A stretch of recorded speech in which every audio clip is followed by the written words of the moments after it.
अब ना ये गवर्नेंस का हमारा दूसरा चैप्टर होगा। पहला चैप्टर हम समाप्त कर चुके, उसके क्वेश्चन थे 2, मेंस के क्वेश्चन दिए थे, लिख लिए होंगे तुम ना? नहीं लिख लिए होंगे तो मार पड़ने वाली, साथ साथ लिख लिया करो क्वेश्चन। अब हम पढ़ने वाले कि पारदर्शिता किसे कहते हैं, और आराम आराम से समझाया जाएगा, फिर सुना भी जाएगा क्या क्या बताया गया। क्यों? क्योंकि इसकी जो शब्दावली यूज़ हो रही है ना, हो सकता है तुम याद करने में कठिनाई हो। अगर आज का आज याद करोगे ना जाकर तो फिर कठिनाई नहीं होगी। सही, जैसे 2-3 दिन का काम हो जाएगा ना तो फिर प्रेशर हो जाएगा।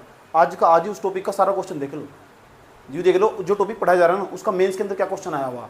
गवर्नेंस टॉपिक पारदर्शिता पढ़ाया जा रहा है ना, तो पारदर्शिता यूट्यूब पर जाकर गूगल पर जाकर लिखो पारदर्शिता से संबंधित गवर्नेंस के हिंदी मेंस क्वेश्चन, देखो कौन कौन से क्वेश्चन आए, कौन कौन से क्वेश्चन नहीं आए। समझ में आया? ठीक। तो ये पारदर्शिता किसे कहते हैं? पारदर्शिता ये कब आया? ट्रांसपेरेंसी कब अस्तित्व में आया? जो वर्ल्ड बैंक था हमारा, वर्ल्ड बैंक था, ये वर्ल्ड बैंक था हमारा।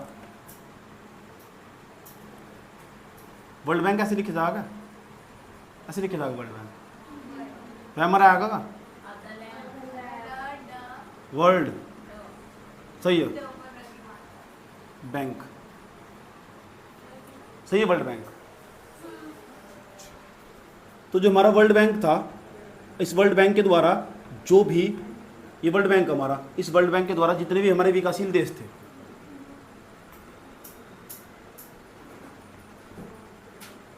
विकासशील देश थे हमारे, तो वर्ल्ड बैंक के द्वारा विकासशील देशों को क्या दिया गया था? ऋण दिया गया था। ऋण दिया गया था, नहीं दिया गया था? दिया गया था। कब दिया गया था? 1991 के आसपास। तो 1991 के आसपास जब ऋण दिया गया था वर्ल्ड बैंक के द्वारा विकासशील देशों को, जब ऋण दिया गया था, तो ऋण देने के तहत ना, ऋण दिया गया था, तो ऋण जब दिया गया था तो कुछ शर्तें रखी गई थी।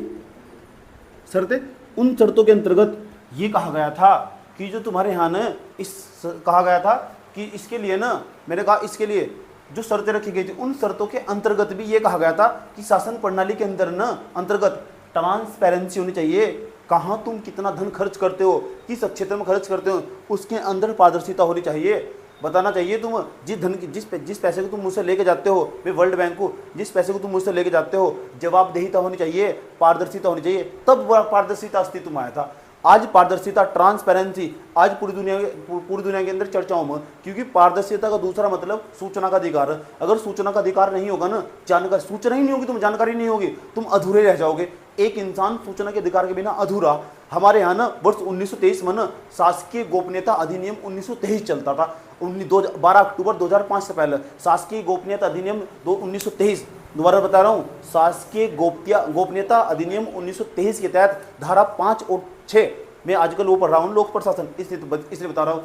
जो लोक प्रशासन में कहा गया कि जो शासकीय गोपनीयता अधिनियम 1923 की धारा 5 और 6 ये कहती थी कि सरकार के द्वारा कार्य जितने भी संचालित किए जाएंगे, जितने भी कार्य करे जाएंगे, सारे के सारे कार्य गोपनीय रखे जाएंगे, गोपनीय रखे जाएंगे सारे के सारे कार्य, उनके सरकार जानकारी नहीं दे सकती। ये तो अंग्रेजों के द्वारा बनाया गया था। जब अंग्रेजों के द्वारा बनाया गया था, जब तुमने संविधान सभा में संविधान बनाया भारतीयों के लिए, तब भी इसकी बात नहीं करी। इस तरह के कानून को समाप्त कर दिया जाना चाहिए। हालांकि भारतीय संविधान के अनुच्छेद 13 में लिखा हुआ कि जो भाई ऐसी विधियों से समाप्त किया जाना चाहिए, लेकिन देखिएगा वर्ष 1951 के बाद, चाहे वो कांग्रेस की सरकार हो, बीजेपी की सरकार हो, तमाम प्रकार की सरकारें आती चली गई और इस प्रकार के अधिनियमों का आज तक भी दुरुपयोग हो रहा। ऐसे बहुत सारे अधिनियम जो बनाए गए थे अंग्रेजी सरकार के द्वारा अपना हित साधने के लिए, लेकिन देखिए उनका धीरे धीरे धीरे किस तरह उनका दुरुपयोग होता चला गया और वे ना भारत को आज तक नुकसान पहुंचा रहे। समझिएगा, शासकीय गोपनीयता अधिनियम 1923, जब शासकीय गोपनीयता अधिनियम 1923 आया था, उस 1923 के अधिनियम को स्थापित करने के बाद उसे तो रिप्लेस कर दिया, उसे प्रतिस्थापित कर दिया, तब जाकर 12 अक्टूबर सन 2005 को बड़ी सिद्धतों के साथ, बड़ी बहुत संघर्षों के बाद सूचना का अधिकार अधिनियम 2005 अस्तित्व में आया। तब जाकर हमारे यहाँ पारदर्शिता आई सरकार के कार्यों में। उससे पहले सारी गोपनीयता रखी जाती थी, सरकार दिलासा देती थी। हमारे यहाँ शासकीय गोपनीयता अधिनियम 1923, किसी भी सरकारी आदमी की अगर तुम जानकारी प्राप्त करनी हो आराम से चेक कर सकते हो। भारत सरकार के अंदर जो सरकारी आदमी होगा, सरकारी जो राज्य की परिभाषा के अंतर्गत आता होगा, राज्य की परिभाषा भारतीय संविधान के अंतर्गत भारत अनुच्छेद 12 में परिभाषित किया है। राज्य शब्द कौन, जिसके नाम के सामने सरकारी लगा हुआ, उसकी तुम जानकारी जुटा सकते हो। आया समझ में? किस चीज में जानकारी नहीं जुटा सकते? किसी व्यक्ति की इंडिविजुअल जानकारी नहीं जुटा सकते। दूसरा, जो राष्ट्र की संप्रभुता को नुकसान पहुंचाता हो या राष्ट्र की एकता अखंडता को चोटिल करता हो, ऐसी तुम जानकारी नहीं दे सकते। सरकार के अंदर तुम सारी जानकारी जुटा सकते हो। बताओ ये व्यक्ति अमुक नाम के पद पर, इसकी सैलरी कितनी, इसकी इनकम कितनी, सब जानकारी जुटा सकते हो। कोई भी आदमी सरकारी आदमी हो, कोई भी सरकारी काम हो, जिसका जहाँ सरकारी काम होगा तुम RTI लगाकर सूचना लगा सकते हो। और सूचना जैसे तुम्हें मिल जाएगी तभी तुम आगे के डिसीजन लोगे। जब तुम्हें इन्फॉर्मेशन नहीं मिलेगी तो तुम क्या कर लोगे? बताओ, ऐसे बताओ। हाँ, इंडिविजुअल तरीके से मैं एक प्राइवेट व्यक्ति हूँ, निजी व्यक्ति हूँ मैं, तुम मेरी जानकारी ले सकते। बताओ पिछले इनका 10 सालों का इतिहास क्या है? मेरे खिलाफ तुम RTI लगा दी, पिछले 10 साल का इतिहास बताओ इनका क्या है? ऐसे बताओ। ठीक, ये 10 साल तक क्या क्या कर रहे, एक दिन की प्रक्रिया दो। नहीं, क्योंकि मैं सरकारी आदमी नहीं हूँ, इंडिविजुअल हूँ ना मैं। बात समझ में आया? तब जाकर। लेकिन तुम्हें जानकर हैरानी होगी, सन 1800 के 18वीं शताब्दी में ना स्वीडन में पहले ही RTI लागू हो चुका था, 18वीं शताब्दी में। अब बताओ, हम 200 साल आगे जीरे में लोग हमारे से। स्वीडन के अंदर, स्वीडन पहला देश था जिसने सबसे पहली बार RTI लागू कर दिया था, सूचना का अधिकार अधिनियम। जब तो उनके यहाँ आज डेमोक्रेसी मैक्चर फॉर्म है, तभी तो हमारा पीछे रह गए। तभी तो आज हम सुशासन की बात कर रहे हैं। वे सुशासन की बात करते, उन्हें जरूरत नहीं है सुशासन की। आया समझ में? उनके यहाँ डेमोक्रेसी मैक्चर फॉर्म में पहुंच चुका। समझ में बात? या बराबर में प्रधानमंत्री गुजर जाएंगे, वो भी साइकिल से। एक आम आदमी में फर्क भी नहीं पड़ने का। अब यहाँ प्रधानमंत्री चलाया आजा, पहले 3 दिन पहले 8 दिन पहले व्यवस्था करवा दी जा, दूर दूर तक 10 किलोमीटर के दायरे सबको हटा दिया जा। कितना गैप सरकार के बीच में, सरकार यहाँ चली गई और आम आदमी के बीच में इतना गैप होता चला गया। ये कहीं का गवर्नेंस हो रहा, ये कहीं की पारदर्शिता हो रही, ये कहीं की जवाबदेहिता।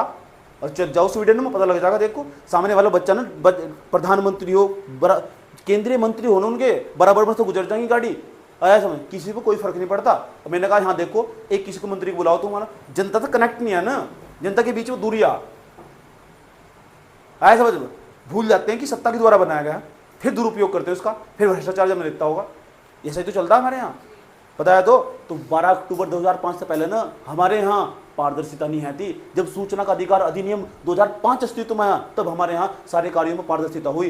राज्य शब्द की परिभाषा के अंतर्गत जो भी सरकारी चीज आती होगी, आज तुम RTI लगाकर, तो अगर तुम OBC कैंडिडेट हो तो तुम्हारे 30 रुपये लगने वाले, अगर तुम SC के हो तो तुम्हारा काम फ्री में हो जाएगा। शुरू में तुम्हारे 10 रुपये लगेंगे, उसके बाद तुम्हारा काम फ्री में हो जाएगा। किसी भी डिपार्टमेंट के अंदर को जो सरकारी डिपार्टमेंट होगा, उसकी एक एक चीज की जानकारी जुटा सकते हो। उसकी ऑफिशियल वेबसाइट पर जाओगे, सबसे जाकर लास्ट में जाकर तुम कोई सी वेबसाइट खोल लो, किसी भी यूनिवर्सिटी की, किसी के एग्जाम की, कहीं भी RTI का ऑप्शन जरूर मिलेगा RTI में। और वहां पूछ सकते हो जानकारी, टाइप कर बताओ, कुछ भी जानकारी हो आराम से टाइप कर सकते हो, मेल कर सकते हो। तुम्हें देनी पड़ेगी जानकारी, वो भी 30 दिन के भीतर प्रोवाइड करवानी होगी। अगर मामला ऐसा हुआ जो किसी की जान पर आ बनी, तो 24-48 घंटे के अंदर सूचना प्रोवाइड करवानी होगी। पता लग रहा है कोई ऐसी जानकारी, पता लग रहा है कि मुझे सजा बोलने वाली, तो मेरी जान पान बढ़ी, तो मुझे ना जो जानकारी चाहिए किसी डिपार्टमेंट, तो वो 48 घंटे के अंदर उस डिपार्टमेंट को, सरकारी डिपार्टमेंट होगा, ये सरकारी व्यक्ति होगा, उस ये सरकारी संस्था होगी, मुझे प्रोवाइड करवानी होगी। आज RTI के अंदर ही सब सारी बातें मौजूद है। मैंने RTI पढ़ाया होगा, अभी जाकर यूट्यूब पर देख लेना, सूचना का अधिकार अधिनियम। आया समझ लो? इतनी बात बताओ, समझ में आया? नहीं कोई प्रॉब्लम? तो ये तो सूचना का अधिकार अधिनियम तो कहने की बात है। सूचना का अधिकार अधिनियम बराबर ट्रांसपेरेंसी मतलब पारदर्शिता। किसके कार्यों में पारदर्शिता? सरकार के द्वारा संचालित किए गए कार्यों में पारदर्शिता होनी चाहिए कि नहीं होनी चाहिए? सरकार इतने सारे कार्य करती है और उसके अंदर पारदर्शिता नहीं होगी तो क्या होगा? भ्रष्टाचार जन्म लेगा। होना चाहिए।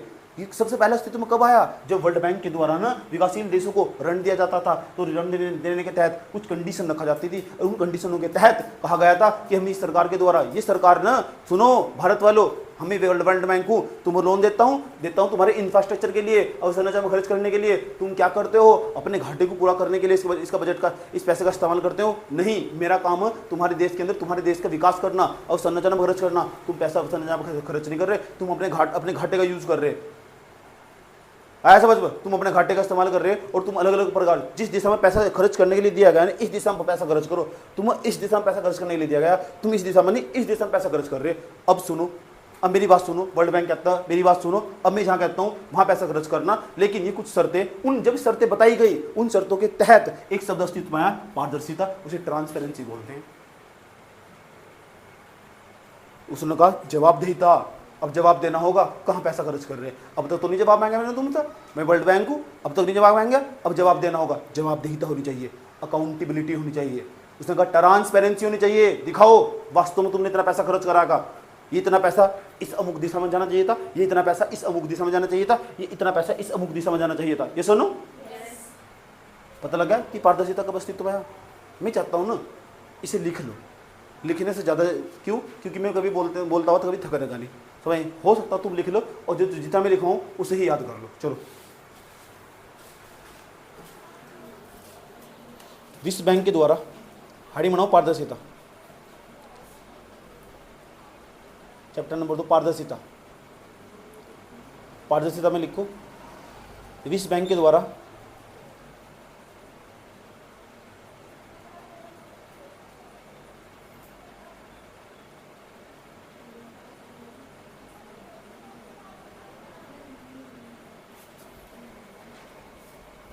अपनी रिपोर्ट, विश्व बैंक के द्वारा अपनी रिपोर्ट की रिपोर्ट थी, विश्व बैंक के द्वारा अपनी रिपोर्ट, इसे वर्ल्ड बैंक को हम विश्व बैंक भी कह सकते हैं। विश्व बैंक के द्वारा अपनी रिपोर्ट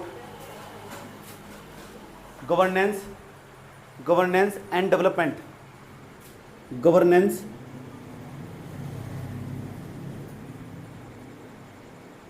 एंड डेवलपमेंट,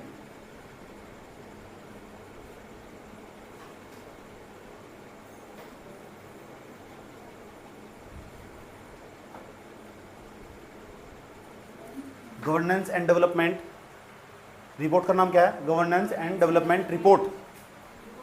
रिपोर्ट लिखो, मैं बताया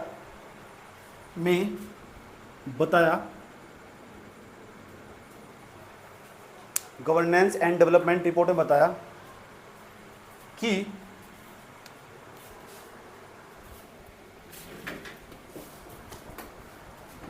पारदर्शिता, बताया कि पारदर्शिता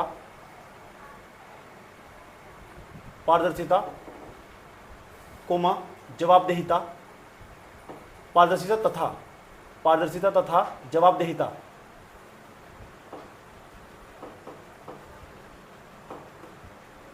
पारदर्शिता तथा जवाबदेहिता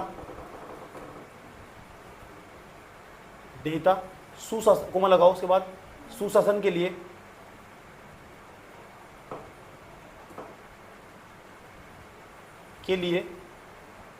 अनिवार्य शर्त है। जहां पारदर्शिता लिखा है ना तो अंडरलाइन कर दियो, अनिवार्य शर्त है।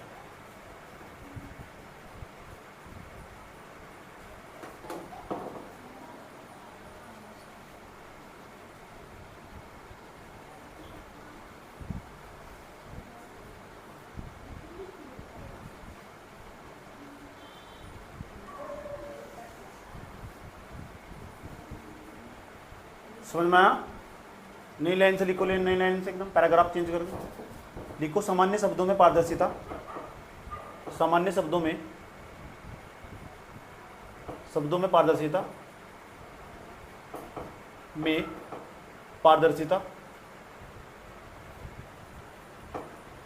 सामान्य शब्दों में पारदर्शिता से हास्य, सामान्य शब्दों में पारदर्शिता से हास्य, शासन की संरचना, शासन की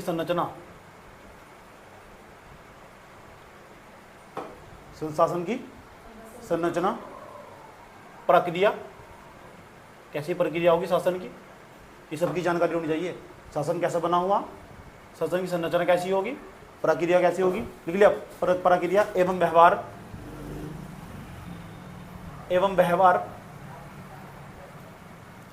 व्यवहार से पूर्णतः अवगत होना,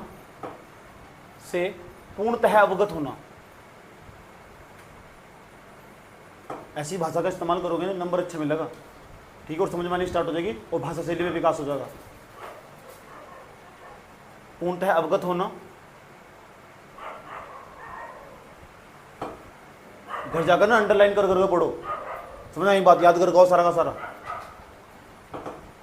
क्या लिखा? सामान्य शब्दों में पारदर्शिता से हास्य, किस तरह शासन की संरचना, प्रक्रिया एवं व्यवहार से पूर्णतः अवगत होना। अवगत का मतलब क्या हो? जानकारी होना, अवगत होना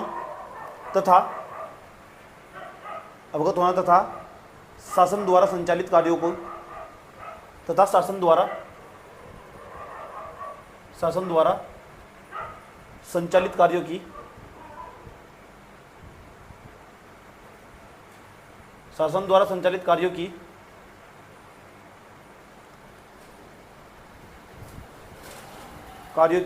पूर्ण जानकारी रखना,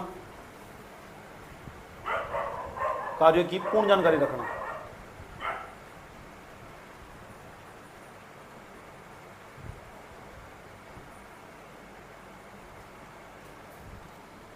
कार्यों की पूर्ण जानकारी रखना तथा इस जानकारी का उपयोग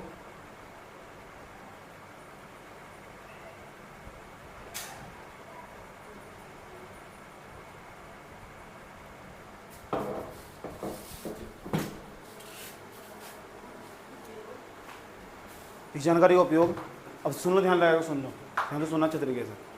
जरा एक बात बताओ, मेरी बात सुन लो ध्यान से, भी कह रहा हूँ सुन लो। पारदर्शिता होनी चाहिए, तो अनिवार्य शर्त। तो सामान्य शब्दों में पारदर्शिता का मतलब हो क्या? पारदर्शिता का आशय पता क्या है सर? जो शासन है हमारा, शासन ये गवर्नेंस, इसका स्ट्रक्चर कैसा, जानकारी दो चलो मुझे।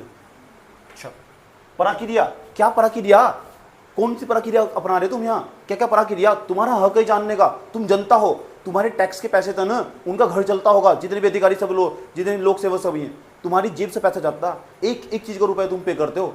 जब मैं भारत का जो मैं जीएसटी पढ़ाऊंगा ना, कर व्यवस्था टैक्सेशन पढ़ाऊंगा, तो भारत का टैक्सेशन, तो तुम्हें हैरानी होगी, कोई कुछ नहीं है, आम जनता में ताकत है। तुम्हारे पैसे का सरकार यूज करती है, ऐसा सरकार तुमसे पैसा कमाती है, तुम पे खर्च करती है, ठीक? तो तुम्हें लगता होगा फिर ऐसी जरूरत हो, फिर क्यों कमाती है, हमें दे दो ना, ऐसा बहुत रिस्की काम, बहुत रिस्की काम।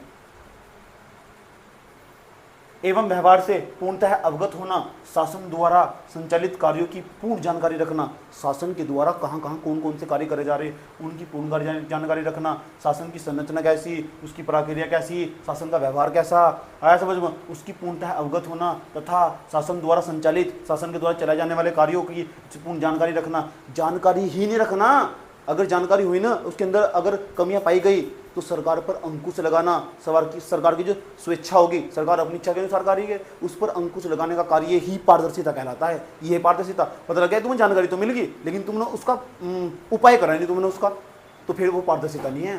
पारदर्शिता जब कहलागा पारदर्शिता, जब तुम उसका उपाय कर दोगे, तब तुम बताओगे सरकार पर युक्त प्रतिबंध लगाओगे, ये सुनो ऐसा बजब, तब पारदर्शिता कहलागा। क्या लिखे हो तुम यहाँ तक, क्या लिखे हो? संचालित कार्यों की पूर्णतः जानकारी रखना तथा इस जानकारी का, लिखो इस जानकारी का उपयोग, जानकारी का प्रयोग शासन की निरंकुशता, जानकारी का प्रयोग शासन की निरंकुशता, इस जानकारी का प्रयोग शासन की निरंकुशता,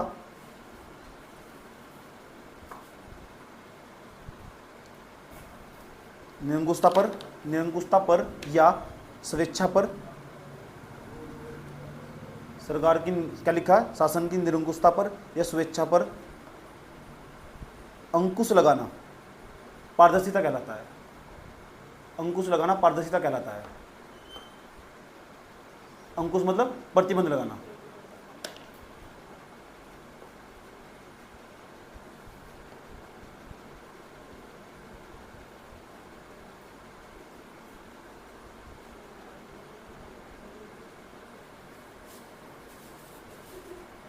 ठीक, नई लाइन से लिखो, पैराग्राफ चेंज करो, लिखो एक पारदर्शी सरकार वह सरकार है, लिख लो, एक पारदर्शी सरकार वह सरकार है, एक पारदर्शी सरकार वह सरकार है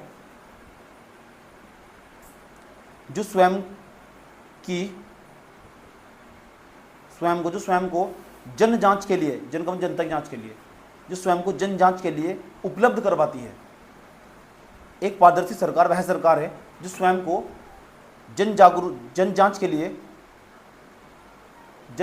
उपलब्ध करवाती है। जच्चा जांच नहीं हो, जच्चा नहीं है, जन जांच है, जन जांच के लिए उपलब्ध करवाती है, लिख लिया। तथा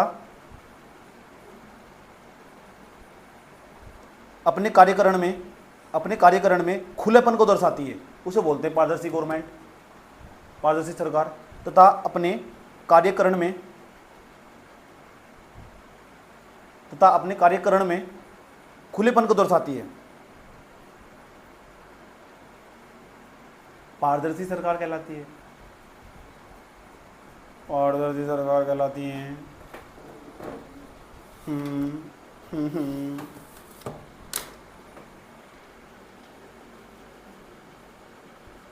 तेरे बाद अब हम तुझे ढूंढते हैं, राहों से तेरा पता पूछते हैं, मिलते हैं जो प्यार में आंसू।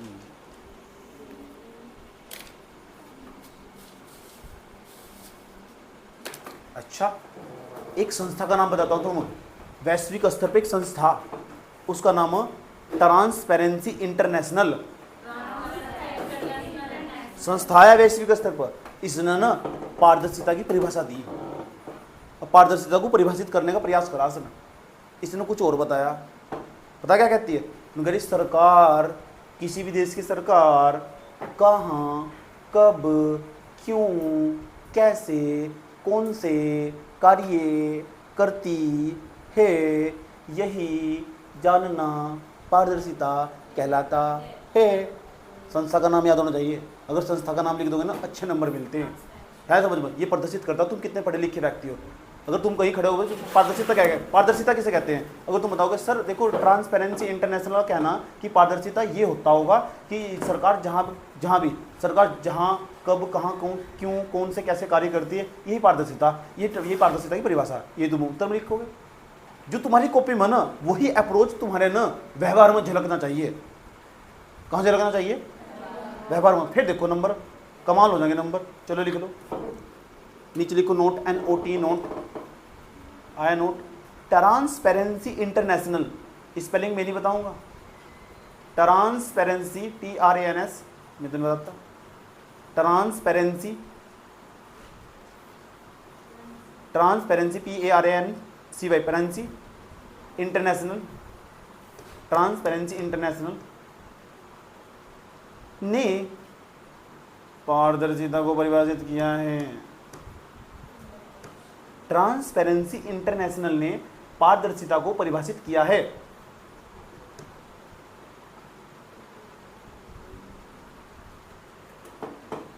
ऐसा क्या गुनाह किया तो लुट गए, हाँ लुट गए हम तो पढ़ाई की चाह। क्या लिखा? पारदर्शिता को परिभाषित किया। यह कहा कि सरकार कब, कोमा, क्यों, सरकार कब, कोमा, क्यों। हेलो,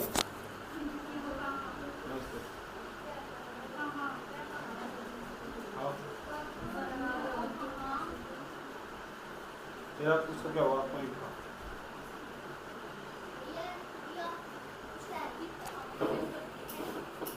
अच्छा,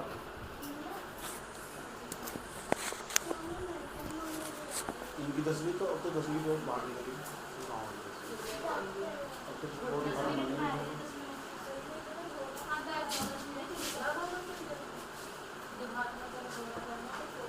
हाँ नहीं 2 दिन होने वाला है, 1 दिन होने वाला है।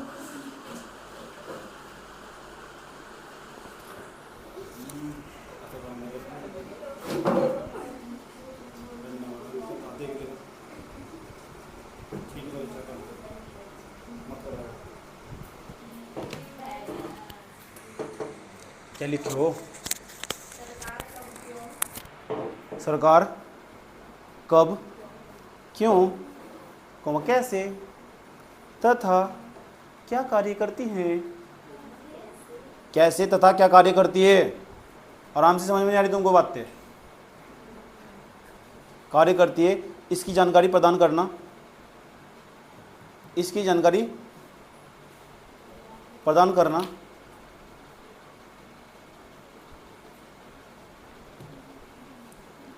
पारदर्शिता कहलाता है।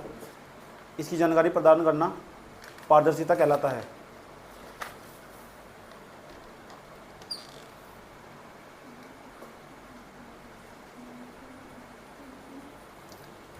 इतना पढ़ लोगे ना पारदर्शिता पारदर्शिता, दिमाग में ये घूमेगा तुम्हारे जाकर पारदर्शिता। अभी पारदर्शिता के बारे में खत्म नहीं हुआ, सब कुल मिलाकर ना शॉर्ट शब्दों में बताओ ना पारदर्शिता कैसे कहते हैं। लिखो, व्यापक अर्थों में देखा जाए तो, व्यापक अर्थों में देखा जाए तो पारदर्शिता, व्यापक अर्थों में देखा जाए तो पारदर्शिता, आज बड़े दिनों बाद जुबान फिसल रही है।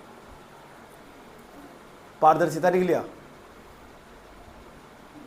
302 4, आज कौन सी डेट है, 9 तारीख आज, 9 तारीख का नाम क्या लिखा तुमने? पारदर्शिता, सरकारी कामकाज में खुलापन,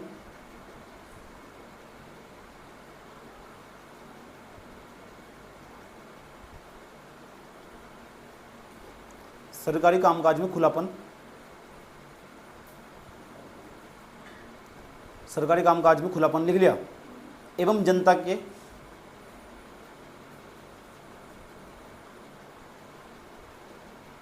सूचित होने से, जनता को जानकारी होनी चाहिए, सूचना होनी चाहिए, जनता के सूचित होने से अधिक विस्तृत है, इससे ज़्यादा बड़ा है, जनता के सूचित होने से अधिक विस्तृत है, विस्तृत, विस्तृत का मतलब बड़ा,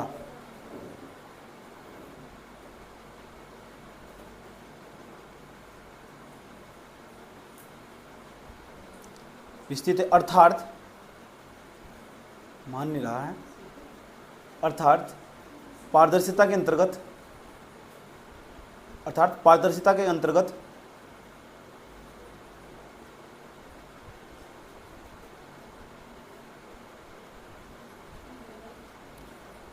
निम्नलिखित शर्तों का होना आवश्यक है।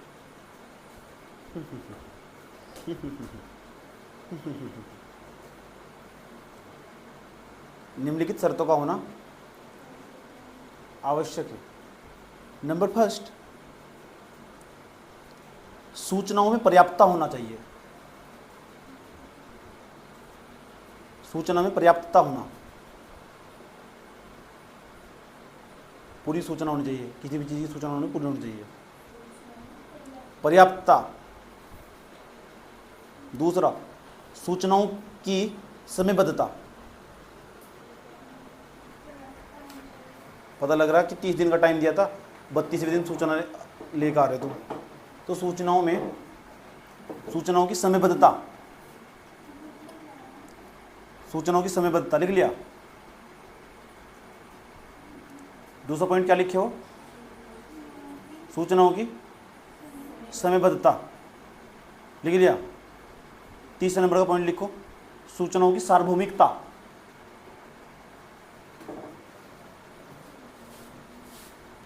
सूचनाओं की सार्वभौमिकता, सूचनाओं की जानकारी सबको होनी चाहिए, यूं नहीं है किसी एक विशेष व्यक्ति को जानकारी होनी चाहिए। सार्वभौमिकता, सूचनाओं की सार्वभौमिकता, और सूचना ना निरंतर मिलती रहनी चाहिए, सूचनाओं में निरंतरता। अरे लिख लो चुपचाप, सूचनाओं में निरंतरता लिख लिए हो। कितने पॉइंट हो गए? और जो सूचना मिल रही है ना, उस पर लीगली होनी चाहिए, उसे कानूनी मान्यता प्राप्त होनी चाहिए। अगर लिखो सूचनाओं में वैधानिकता, 5वां पॉइंट, सूचनाओं में वैधानिकता,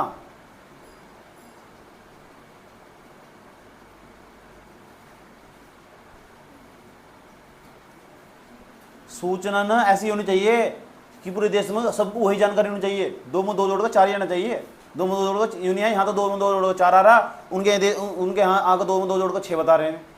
ये बदतमीजी होनी चाहिए, इसे कहते हैं वस्तुनिष्ठता। लिखो, ऑब्जेक्टिविटी, सूचनाओं में वस्तुनिष्ठता, सूचनाओं में वस्तुनिष्ठता।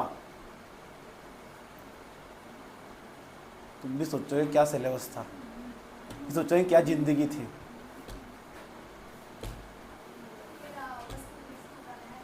सूचनाओं में वस्तुनिष्ठता। 7वां पॉइंट, सूचनाओं की प्राप्ति में सफलता,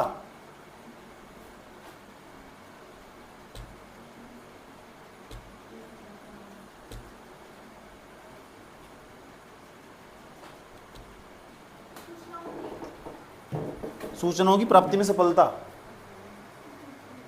पागल कहीं। यस और नो? अब सवाल है कि भारत के अंदर पारदर्शिता की आवश्यकता क्यों पड़ी? समझ रहे हैं ना तुम? 12 अक्टूबर 2005 को हमारे यहाँ सूचना का अधिकार लागू हुआ। उसके बाद तो गोपनीयता हट चुकी। उससे पहले तो गोपनीयता थी, क्योंकि हमारे यहाँ एक अधिनियम काम करता था, शासकीय गोपनीयता अधिनियम 1923। अरे भाई याद करो, ऐसी बातें हैं। सुप्रीम कोर्ट कैसे कोड भी याद रखने चाहिए, ऐसा केस भी याद रखना चाहिए सुप्रीम कोर्ट का, जहां सुप्रीम कोर्ट ने पहली बार कोई निर्णय दिया हो और कहा हो कि हमारे यहां सूचना का अधिकार होना चाहिए। राम नारायण बनाम यूपी राज्य का केस था, 1962-64 के आसपास केस था। उसमें सरकार ने, सुप्रीम कोर्ट ने कहा था कि सूचना का अधिकार सूचना का अधिकार एक प्रकार का संवैधानिक अधिकार है। वो भारतीय संविधान के अनुच्छेद 19 सब क्लोज ए, इसका मतलब वो 19 के तहत 19 के तहत भारतीय सूचना का अधिकार विचार एवं अभिव्यक्ति की आजादी का भाग होगा। यानी भारतीय संविधान के जो न्यायपालिका के तहत सूचना का अधिकार, न्यायपालिका के तहत सरकार ने नहीं मान्यता दी आज तक, और जब तक सरकार यानी संसद मान्यता नहीं देगी तब तक वो वैधानिक अधिकार ही रहेगा। और आज सूचना का अधिकार हमारे यहाँ वैधानिक अधिकार है। अगर सुप्रीम कोर्ट के लिहाज से देखोगे उसके अनुसार संवैधानिक अधिकार है। ऐसा जो उन्होंने कहा विचार एवं अभिव्यक्ति की आजादी कहीं भाग सूचना का अधिकार। तुम बोलने की आजादी, अबे भाई मैं कब बोल सकता हूं? जब मुझे सूचना होगी, मैं तभी तो बोल सकता हूं। तुम कहते हो विचार आना चाहिए, विचार तो तभी आएगा जब मुझे जानकारी होगी, और जानकारी का मतलब सूचना होगी। सूचना का अधिकार, इसका मतलब सुप्रीम कोर्ट ने सही कहा था, तो सुप्रीम कोर्ट गलत थोड़ा ही बोलता होगा। उन्होंने कहा सूचना का अधिकार भारतीय संविधान के अनुच्छेद 19(1)(a) के तहत निहित है। यानी कहना चाह रहे, सुप्रीम कोर्ट कहना चाह रहे ये मौलिक अधिकार है। ऐसा सरकार पता क्या कहती है? ना मौलिक अधिकार नहीं है, वैधानिक अधिकार है। हमने 12 अक्टूबर सन 2005 को बनाया संसद के अधिनियम के तहत। ये सर नो, लेकिन मौलिक अधिकार नहीं बनाया अभी तक। इतना बताओ, समझ में नहीं आया? कोई प्रॉब्लम? सुप्रीम कोर्ट ने क्या कहा पारदर्शिता को लेकर? पारदर्शिता ही सूचना का अधिकार होगा। यस समझ में आ रहा है ना बात? ठीक। तो भारत में इसकी आवश्यकता क्यों पड़ी, जानना चाहते हो? ठीक। और भारत में जब इसकी आवश्यकता पड़ी तो कब महसूस हुई? कौन सी रिपोर्ट में ऐसा कहा गया? ऐसे नाम पीटी में पूछे जा। पूरी दुनिया में सबसे पहले पारदर्शिता कहां से आई? पारदर्शिता बराबर आरटीआई मतलब राइट टू इन्फॉर्मेशन मतलब सूचना का अधिकार अधिनियम 2005, 12 अक्टूबर। इतनी बात बताओ, समझ में नहीं? कोई प्रॉब्लम? अरे जानना चाहते हो? थोड़ा समझ में आ रहा? ठीक है। अब देखो लेवल जैसे बढ़ता चला जाएगा, हो सकता है तुम एक आधे टॉपिक में बोर भी हो जाओ। बोर तभी होंगे जब तो घर नहीं पढ़ाओगे। अगर घर के पढ़ाओगे, लाइन टू लाइन पढ़ाओगे तो इंटरेस्ट आता कुछ चला जाएगा। ऐसा समझो। उसके मेन से क्वेश्चन देखो, घर जाकर क्वेश्चन जो पढ़ाया ना टॉपिक पक्का 100% जो भाई जी पढ़ा रहे हैं ना उससे बाहर नहीं जा रहा क्वेश्चन। मेंस का क्वेश्चन की बात कर रहा हूं मैं। ऐसा समझो, जो बच्चा घर जाकर सर्च करेगा सूचना का अधिकार अधिनियम से संबंधित यूपीएससी मेंस क्वेश्चन कौन कौन से साल में आया हुआ, और जो क्वेश्चन आया हुआ इस जो हम टॉपिक पढ़ रहे ऐसा क्वेश्चन है, इस क्वेश्चन का उत्तर दे सकते हैं, नहीं दे सकते तो फिर हम नहीं पढ़ रहे तो कुछ भी। ये पढ़ने की कलाकारी हो। कोई भी टॉपिक, कोई भी चैप्टर पढ़ रहे हो उसके मेन से क्वेश्चन देखो जाकर, चाहे इकोनॉमिक्स से क्यों ना पढ़ रहे हो, मेन से क्वेश्चन और साइड में सिलेबस रखो। आज यहाँ पढ़ रहे हैं सिलेबस लिखाई रखा हुआ ना तुम, वहाँ देखते रहो कितने नंबर का क्वेश्चन आ रहा है सब। गवर्नेंस कितने नंबर का? कम से कम 100-120 के आसपास नंबर पूछा हुआ। अगर GS2 में ना तुम्हारा गवर्नेंस पक्का तो 100 के आसपास नंबर आ जाएंगे तुम्हारे। और जिसके 100 नंबर आ जाना GS2 में, इसका मतलब उसका बहुत अच्छा GS2 का पेपर था। समझ में आया बात है? जिसके 100 नंबर दिखाई देंगे ना उसका GS2 का पेपर बहुत अच्छा था। तुम आज पढ़ रहे हैं ना, पढ़ते एक दिन इतने मजबूत हो जाओगे तुम ना, गारंटी के साथ यूँ क्या होगे एक दिन बैठ कर पेपर क्यों नहीं आ रहा, अब पेपर आना चाहिए, अब बहुत लिख लिया। इसी चीज़ की तुम प्रैक्टिस कर रहे हो। समझ आई बात है? हर टॉपिक पर तुम्हारी कमांड होगी। चलते फिरते तुम 20-30 लाइन वैसे बता दो हर टॉपिक पर। सारी संस्थाएं, सारी योजनाएं सब तुम्हारे हाथों तो आंखों के सामने तो रूबरू हो चुकी होगी। आराम से चली जाएगी अपना आप। लेकिन तभी आगे जब तुमने अदर चीज़ों को साइड पर लगा दिया होगा। आया समझ में? सिर्फ एक ही चीज़ सामने होगी, सिर्फ syllabus. Focus only syllabus, only UPSC के मेंस के क्वेश्चन। इतिहास बना दोगे, इतना लिखोगे जो कोई नहीं कर पाया तुम कर जाओगे। जब अंदर का इंसान जाग उठा ना, जब दिल पे लगा, आए समझ में, अंदर का इंसान जाग उठा, तो फिर वो भी हो जाए जो नहीं हुआ। आए समझ में, जब बैठा ना मन लगा के पूरा फोकस लगा के, अच्छा चलो मेरा अब तो काम हो चुका, अब मैंने खाना खा लिया, और मुझे लगता है अब मुझे पढ़ना चाहिए, और पढ़ना चाहिए, और बहुत फोकस लगा के पढ़ना चाहिए। इसलिए नहीं बस कि ट्यूशन में जाएगा बचना, नहीं, मेंस का यूपीएससी क्वेश्चन से टकराना, वही नहीं लिख पा रहे, और टाइम टेबल में लिखना सोच सोच कर, और ये सोच के बैठे हुए ना कि मेरे पास तो 2 साल है, 1 साल है, पता भी नहीं चलने का बाबू कब चला गया, पता भी नहीं चलने का, कोई महत्व नहीं है इसका, इतने बड़े सिलेबस का कोई महत्व नहीं है। समझ में आया बात? या बताया तो जिसकी 18 रैंक आई उन्होंने 5 साल तैयारी करी, 6ठे साल में उसकी 18 रैंक आई। समझ ये बात? या पता क्या कहता खड़ा हुआ, क्योंकि कहता ज़्यादा खुश होने की बात नहीं है, 5 साल लग गए मुझे। समझ में आया? कितने साल? 5 साल। तुम 1 साल भी हुआ नहीं तैयारी करते हो, समझ, तो ज़्यादा खुश होने की जरूरत नहीं है। समझ में? एक ही चीज़ मैं भी कह रहा हूँ, मेंस का क्वेश्चन देख रहा, हाथ तो फंस जाना, यूपीएससी क्वेश्चन जान पूछ कर जबरदस्ती पढ़ने की कोशिश करो। अरे ये यूपीएससी क्वेश्चन भेज दिया ग्रुप में, है नहीं, उसे देख लेंगे, चल 2 घंटे बाद देखेंगे, वो तो देख लिया, वो पढ़ा भी नहीं पूरा का पूरा, पढ़ा ही नहीं पूरा का पूरा। जब मैं देखता था मुझे क्वेश्चन ऐसे ही तो याद हुए, मैं क्वेश्चन बहुत ध्यान से पढ़ता था, क्योंकि मेरी कैटेगरी का क्वेश्चन है ना, उससे ही नहीं बच कर भागना, चाहे पीडी का चाहे मेंस का, शब्द तो पकड़ मांगे, ये शब्द ही तो खेलोगे। जब मैं टॉपिक को पढ़ रहा हूँ मेरा इंटरेस्ट खुद ही जाग जाएगा, पक्का पेपर में क्वेश्चन आया हुआ यहाँ से, ये टॉपिक बहुत इंपॉर्टेंट है। समझ में आया? तो सारा खेल क्वेश्चन होगा, क्वेश्चन नहीं देख रहे, क्वेश्चन करने चले, पढ़ते रहोगे, आपकी कोई फायदा थोड़ा ही हो रहा है। पता लगे, जब तक क्वेश्चन नहीं देख रहे ना तब तक पता लग जाएगा कौन सी दिशा में पढ़ना, कितना पढ़ना, क्वेश्चन देखना जरूरी। मैं बार बार कहता हूँ, तुम क्वेश्चन PY क्यों ना बाइबिल हो, चाहे टॉपिक पढ़ रहे ना जबरदस्ती खोलो, मैंने ना भी कहा ना, तब भी घटना चक्र में खोलो, पीडी के क्वेश्चन देखो, मेंस के क्वेश्चन देखो। अभी तुम्हारे पास टाइम है, पूरा 1-1.5 साल आराम से बिताओ प्यार के साथ, जबरदस्त तरीके से लिखने का प्रैक्टिस कर डालो ज़्यादातर। जो बच्चा लिखने का प्रैक्टिस कर लगा ना, उसे पीडी के क्वेश्चन भी देखने की जरूरत नहीं है। आया समझो, सब कंबाइन करके चलो, मेंस के क्वेश्चन में ज़्यादा बल दो।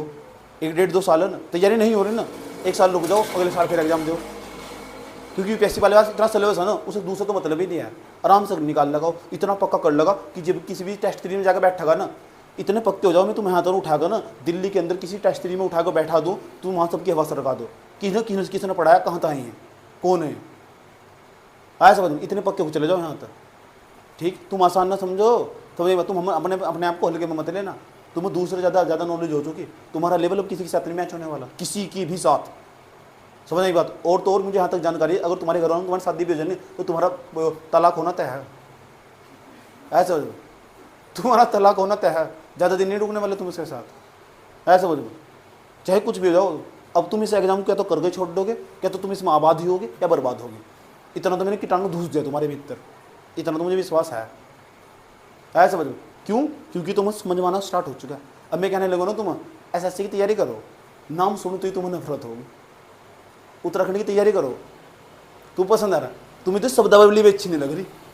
ऐसा समझ में, IPS बनना, हाँ हाँ हाँ, क्यों अच्छा लग रहा है? क्योंकि सिलेबस अपने जैसा है। तुम BSc का नाम सुनकर भी नफरत होगी। ऐसे मैंने कहा BA का एग्जाम दोगे लिखने वाले, हाँ हाँ BA के तो देंगे, अच्छा डायग्राम बनाएंगे, गोल्ड मेडलिस्ट ले आएंगे, कॉन्फिडेंस हो रहा है, स्ट्रेंथ है ना तुम्हारी बात। समझ में आ रहा? तो अपनी स्ट्रेंथ पर मेहनत करना, स्ट्रिक को गलत दिशा में नहीं मेहनत करनी, सही दिशा में मेहनत करनी। समझ में आई बात? ये जो बार बार लिखने की जो प्रैक्टिस हो रही है ना, ये पता क्या हो रहा है, यो ना हम पेड़ नहीं काटने जा रहे, नहीं, हम जो धार हो ना उसकी, उसे पहनना करने की कोशिश कर रहे हैं। ऐसे बन जाओ कि किसी भी टॉपिक पर तुम्हारी अच्छी तरह का मांड हो, जो 1-2 टॉपिक तुम्हें दिए जाना पड़ने, जैसे मैं आज इंदिरा गांधी दे दिया, तुम्हें बहुत हेल्प करेगा है, बहुत ज़्यादा हेल्प। उसे पूरा डिटेल से निकाल कर लेकर आओ, उसकी जीवनी पढ़ने से इंसान प्रभावित हो जा। ये तो दे दो मैं पढ़ने को, तुम पढ़ते नहीं बेवकूफ़ों की तरह, उसके थॉट्स लिखने स्टार्ट कर दे, पहले उसकी बायोग्राफी देखो हुआ क्या उसका, फिर पढ़ने के बाद इससे सीखने को क्या मिला, पूरा 1-1.5-2 घंटा जानने दो जा रहा हो। क्योंकि मैं जब बोर हो जाऊँ ना, मैं खुद यही काम करता हूँ, मैं मूवी देखता हूँ, मूवी नहीं देखता तो फिर मैं क्या करूँ, कोई मोटिवेशन मूवी निकाल लूँगा, और मूवी नहीं निकाल सकता ना तो फिर मैं क्या करूँगा, अच्छे से इंसान की बायोग्राफी देखूँगा जाकर, किसका, फिर देखूँगा इसकी ज़िंदगी में कितना संघर्ष है। मैंने कहा इसकी ज़िंदगी में तो बहुत संघर्ष है, मेरा तो कुछ भी नहीं है, मेरा संघर्ष गायब। ऐसा मैं मोटिवेट हो जाता हूँ। तुम क्या सोचते मैं नेगेटिव नहीं होता, हो जाऊँ कभी कभार, साल 2 साल में। ऐसा देखा जा, जो इंसान खाली हो ना वो ज़्यादा नेगेटिव हो, है समझ में। उसी अलग अलग चीज़ों में सोचने का मौका मिल रहा, अपने आप को इतना खाली ना छोड़ देती हूँ, दूसरी चीज़ों में सोचने का मौका मिल रहा। समझ में आई बात है। आज गए घर से 5-6 सब्जेक्ट का टाइम मिल गया तो पता लगा तुम कल पता लगा एडिटोरियल 4 घंटे का आया, तो 4 घंटे के दिमाग तो टाइम टेबल बनाओगे। उसके बाद तो जो तुम्हारे दिमाग में चल रहा होगा ना विचार कि क्यों तुम्हारे दिमाग ने सेट कर लिया, नहीं तो भैया जी की मार पड़ेगी वहाँ जाकर, इस हिसाब से टाइम टेबल सेट कर लोगे। तो अपना टाइम टेबल इस तरह सेट करो कि तुम्हें बीच में ना जो हल्का सा भी गैप मिले उसे तुम्हें फोन की तरफ भी जाने का मौका ना मिला। इसमें तुम्हारी कोई गलती नहीं है, तुम्हें फोन अट्रैक्ट करा, वो तुम्हें खींचेगा, तुम वहीं तो नहीं जाना, दुनिया तुम्हें बुलागी आ जाओ मेरे पास, तुम नहीं जाना वहाँ। यह है ही ऐसी सोसाइटी है जिसमें तुम रह रहे, इसमें तुम्हारा कोई गलती नहीं है। उम्र का खेल ऐसा, एक तो तुम्हारी स्टेज ऐसी ऐसा समझ। तुम मोबाइल फोन कहेगा आजा यूट्यूब पर बैठ कर गाने सुन 1.5-2 घंटा, नहीं जाना, सुनना ना। फिर अपना इस तरह का माहौल क्रिएट करना कि इस पर जाकर भी वीडियो इस तरह के देख रहे, इस तो कुछ सीखने को मिल रहा है, इंटरव्यू देखना स्टार्ट कर दिया। समझ में आई बात है। वो तुम्हें बताएगा कि मैं एक प्रकार का ऐप हूँ और मेरे पे इंटरटेनमेंट होता, यहाँ तरह तरह की तस्वीरें बनती है और ये सब मजा, तुम नहीं जाना उसकी तरफ। पहले सोच लेगा और पहले यहाँ पर दूरदर्शी होना चाहिए इंसान, नहीं है मेरे कुछ भी काम का सब छोड़ दो। सभी इंसान हो, कोई ऐप हो, कोई सोशल मीडिया हो, कोई व्यक्ति हो, माँ हो, बाप हो, भाई हो, बहन हो, छोड़ दो, भूल जाओ सभी 1.5-2 साल के लिए। कितने समझ में आया बात? या बहरे बन जाओ, एक ही इंसान की सुनो जो तुम्हारे सामने खड़ा हुआ, हकीकत बता रहा हूँ तुम आज बस, ठीक। उसकी बात सत्य, बाकी सब बेकार। अगर नहीं मानोगे तो फिर खता खाओगे, लड़की हो चाहे लड़का हो। समझ पाया क्या बताने की कोशिश करी जा रही? इंपॉर्टेंट बात बता रहा हूँ तुम्हें, समझ पाया, ठीक। नहीं तो तुम फिर दुनिया की जो दूसरी लड़की साधारण लड़की बनकर रह जाओगे। और इतनी मैं गारंटी दे रहा हूँ, मेरा सिलेबस जो लिखवाया मैंने तुम्हें, उसे पढ़ने के बाद तुम पीसीएस में बैठ के शुरू के 4 या 5 रैंक में जाओगे, 5-10 बच्चों में आओगे। इतना सिलेबस में तुम्हें पढ़ा दिया हूँ, जाकर देख लेना मैच कर। फिर तुम्हें टेक्निक्स बता दूंगा, कहीं का भी पीसीएस देना हो, दूसरे से मतलब रखने की जरूरत नहीं है।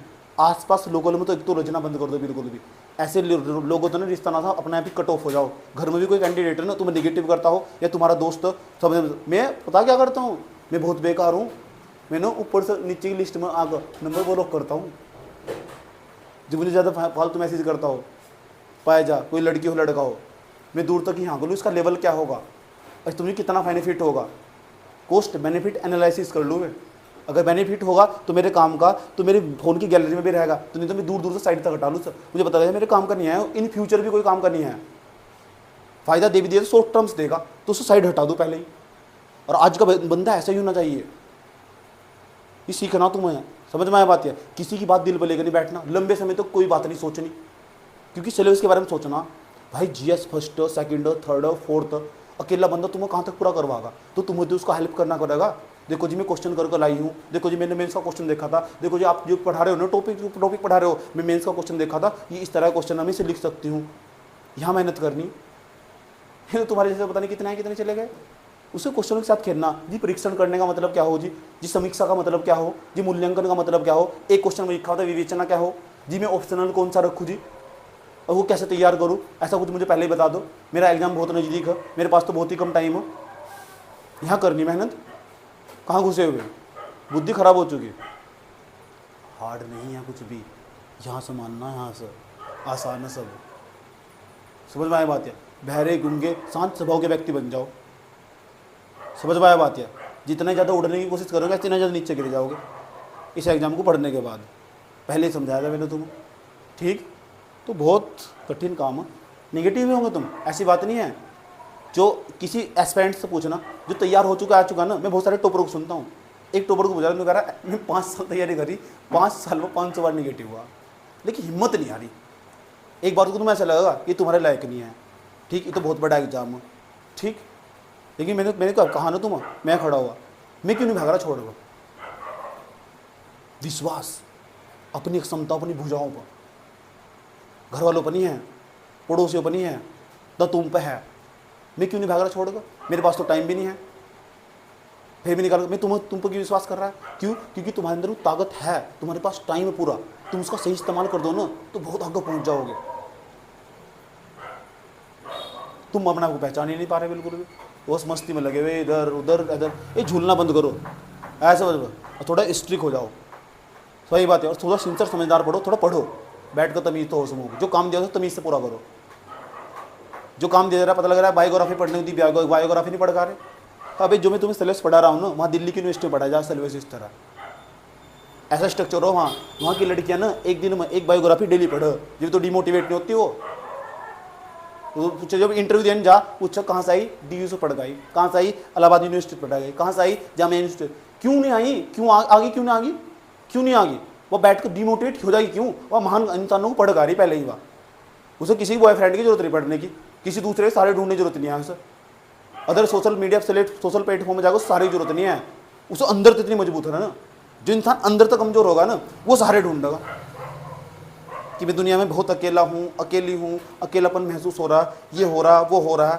ऐसा आसपास देखो, सब चीज़ दिखाई देगा।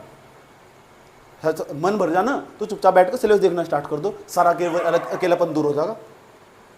है समझ में? तो ये निगेटिव होना तो स्वाभाविक सी बात है। हाँ, अगर तुम अंदर से मान बैठे हो कि तुम्हारे बस का नहीं है वो, ये वो, किसी भी कार्य में करनी हो मेहनत, तो फिर तमीज़ से मेहनत करो। 1 साल 2 साल 3 साल का कोई महत्व नहीं होता। मैं भी कह रहा हूँ, मैं आज जहाँ समझा रहा था खड़ा होगा, मैं कभी कि तुम्हें यहाँ इस तरह कभी 10वीं क्लास या 12वीं क्लास में समझाया होगा, खड़े होगा बैठ कर इस तरह, समझ में आई बात यार? ठीक। और आज तुम जिस क्लास, और तुम कामयाब भी हुए होंगे, मैंने समझाया होगा, तुम लगन से मेहनत करके चले होंगे, तुम कामयाब हुए होंगे पक्का, अगर तुमने मुझे कुछ मानना होगा। इसलिए तुम्हारे नंबर भी आए होंगे, आज इंप्रूवमेंट भी हुआ होगा। आज तुम मान कर करोगे ना, तुम्हें पक्की बात गारंटी के साथ लिख कर दे सकता हूँ, तुम पक्का कामयाब होगे। समझ में आया बात यार? ठीक। उस दिन मुझे सुकून मिलेगा, मुझे पता मैं एग्जाम क्रैक कर सकता हूँ। मेरे लिए घर की मुर्गी दाल बराबर जैसा है, कोई ज़्यादा बड़ा हाई तोबा नहीं है। ठीक। लेकिन मेरी इच्छा कुछ और है। ठीक। मेरी इच्छा टीचर बनने की। ठीक। कितने को IAS बना सकता हूँ, बहुत को। अकेला बनकर कर भी लिया तो कौन सा कहाँ का भला कर लूँगा। सुने, मैं तो हो भी गया तो मैंने पहले बता रखा तुम्हें, मैं छोड़ने वाला हूँ, मैं वहाँ टिकने वाला नहीं। मेरे बस का नहीं है एक जगह बैठना और घूमना घामना, ये भी चाहते मेरे बस की बात नहीं है। एक जिले में 5-6 महीने गुजारने मेरे पास, तो एक तो मेरी उम्र कम हो, ऐसा समझो, मुझे 20-30 साल मिलेंगे और ज़िंदगी के आगे के, तो मेरे बस का नहीं है लेकिन 5-7-6 साल एक जगह एक जिले में गुजार दूँ। समझ आई बात है? अगर मेरा हो भी गया तो मैं छोड़ने वाला, मुझे सिर्फ टैग चाहिए। समझ में क्या चाहिए? टैग चाहिए मुझे। समझ आई बात है? तो अपना जो तुम्हारा टारगेट है ना, उसको तुम्हें फील करना चाहिए। क्या करना चाहिए? फील करना चाहिए। 8 पूरे बज चुके, समझ में आया? ठीक। बाकी तुम होशियार होगे, 1000 बार भी तुम, अब तुमने जिस दिन मन में ठान लिया ना, अब तो साला IAS बन के ही रहना। अब तो एग्जाम छोटा नहीं सोचना बिल्कुल भी, किसी लेवल पर चाकरी। एक बार को तुम्हें पता क्या होगा, तुम ना कितनी भी गरीब हो, तुम्हें ऐसा लगेगा तुम छोटी तैयारी कर एक छोटी नौकरी लेनी चाहिए, तुम्हारे पास आर्थिक इनकम होगी, तुम आज़ादी प्राप्त हो जाएगी, ये वो सबसे बुरी दूर स्थिति में चले जाओगे तुम। समझो उस दिन ही पतन शुरू होगा। है समझ में? तुम्हारी कंडीशन बुलबुल तो खराब तो हो नहीं सकती, जो वीडियो दिखाया था। वो हिम्मत नहीं हारा, उसके पास एक ही चीज़ है, क्या? हौसला। वही सब लेके चला जा रहा, और उसकी मेहनत। बुलबुल के पास और कुछ भी नहीं है उसके पास। ठीक। तो पढ़ते रहो, टाइम बहुत है तुम्हारे पास।